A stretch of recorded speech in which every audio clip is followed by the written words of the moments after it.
Hey guys, this is Michael Dunlop from Income Diary and RetireAt21.com. Today I want to talk to you about something really cool. It's how I made $5,000 in my very first month with a brand new blog, which was Income Diary. Now, the concept behind it is really simple and it's something you can all do. So, I started with an idea. People wanted to know how I was doing what I was doing with Retire21. You know, they wanted to know how I got it up, how I was making money, how I was getting traffic and everything. So I listened to them, I provided the solution, and pretty much I monetized it, which is what I'm going to teach you here. First step is really taking action. You need to do something about it. You've got to get the site up. You know, everyone has these ideas, but they just don't act. So the first thing I did was, once I got the blog up, I bought a roof theme from roofthemes.com, and I uploaded it. I got a programmer, a designer, did a few minor changes, you know, customized it, built it a little, do some work on the branding, and just I worked on a few other pages, which we'll talk about later in this. After that, I built momentum, which is hugely important because, you know, a lot of people don't build momentum. By the way, I should stop for a second and tell you, this was all pretty much, I did everything I needed to do pretty much in 3 or 4 days, so don't think, you know, it was a huge planned launch. So when I built my momentum, I did this in just a few days. So I started my Twitter accounts. I was adding 1,000 people on each one every day. You know, I had one for my own, for my name. I had one for Retire21. I had one for Income Diary. I was just blitzing it. You know, I was adding as many people from the accounts that I knew that I wanted to follow. For example, people in my niche, such as Pro Blogger, John Chow, Shoe Money, anyone like that. I'd go to their followers. I'd follow them, and they followed me back, wicked. If they didn't, I unfollowed them, and then I started following more people again. You know, regular tweeting. When people came to my profile, they'd see my site, see that I had something coming, and you know, they got excited. I tell them every day, you know, get in there, I'll just interview this person, just got this top list, watch out for it. So once I did that, obviously I had to get the content, and I was doing interviews and I was doing top lists. Now my huge suggestion with this one is you interview people who have a following, but they're at the same level as you. So for example, John Chow, I interviewed him. I wouldn't say he's like a huge celebrity, he's sort of on my level, who has a great following, and if I tell him, if I do an interview, he's likely to tweet about it. Actually, I remember at the time I also interviewed someone called Joel Com, and he's got a huge following, and he tweeted it out. You know, that's the huge benefit of tweeting Facebook, because you can get to a huge audience really quickly. So after that, I did some top lists with taskus.com. Asked them to do a top list on top 30 bloggers, top 30 webmasters, top 30 anything, you know, whatever came to my mind, they did for me. We got those up, and pretty much after that, I started building the course that people wanted to know when I had the idea. So I put it together. Here's what I did different to everyone else. A lot of people do, hey, check out my free report, check out my free ebook.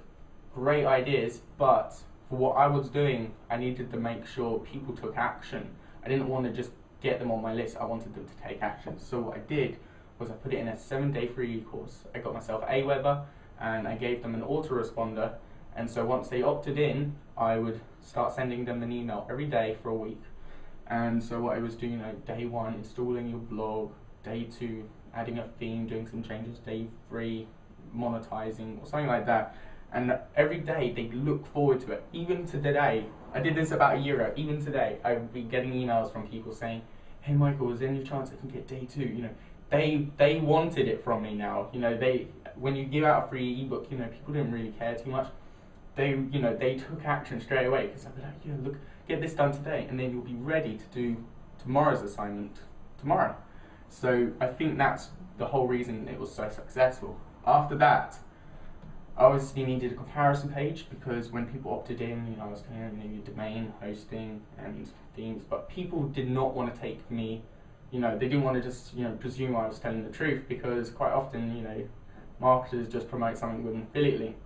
It just so happens every sort of company in my industry has an affiliate program, so it didn't matter. What I did was I compared them all. I told them which ones I recommend, but you can see the differences between them all, and so whichever way they went, they bought through me.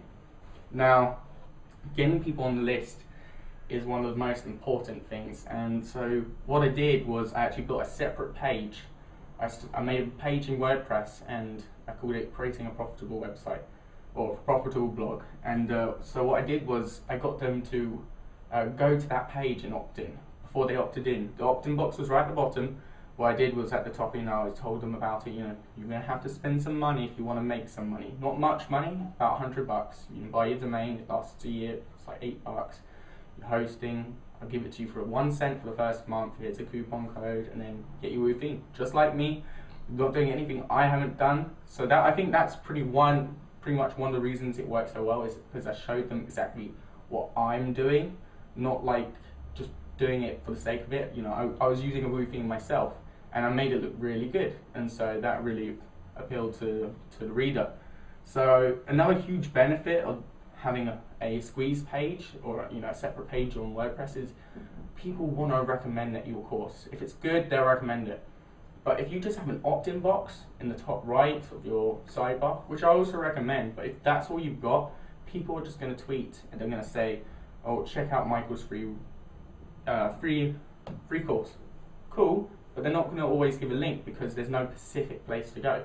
Having a specific URL for people to go to is extremely important. You can market that page now. You can buy advertising. You could tweet it. You can Facebook it. You can tell other people to tweet it. You can mention it in posts. Like top 30 bloggers. At the top, follow in their footsteps. Check out my free course. Hugely powerful doing that. And then of course, once they've opted in, there's a thank you page saying thank you for joining. Make sure you check your email. Oh, by the way, check these products out. Really beneficial. Then, of course, the no leakage rule. A lot of people have advertisers, they have a blog role, they have the top commenters in the sidebar. Don't recommend any of that. I have 2 sites, Retire 21 and Income Diary. One has it, one doesn't. Income Diary outperforms hugely, and Retire 21 has like 3 times the traffic. So I pretty much think that's a fair test, and the reason why is because they get distracted. They check out these other advertisers. Your competition they're going to. They will check out your blog role. Yet again, most likely your competition they're going, and then top commenters. Often your competition, so you don't really want to have all that stuff because they're going to get distracted, they're going to go in different directions. And for the money you get, it's not worth it. So I got rid of that. I made sure that they either went to my opt-in page, and if they didn't, then they left the site. That was all I wanted. Either you're going to make me money, get my list, you're going to do my course, I'm going to email you to come back to my site every so often. You either do that or you leave.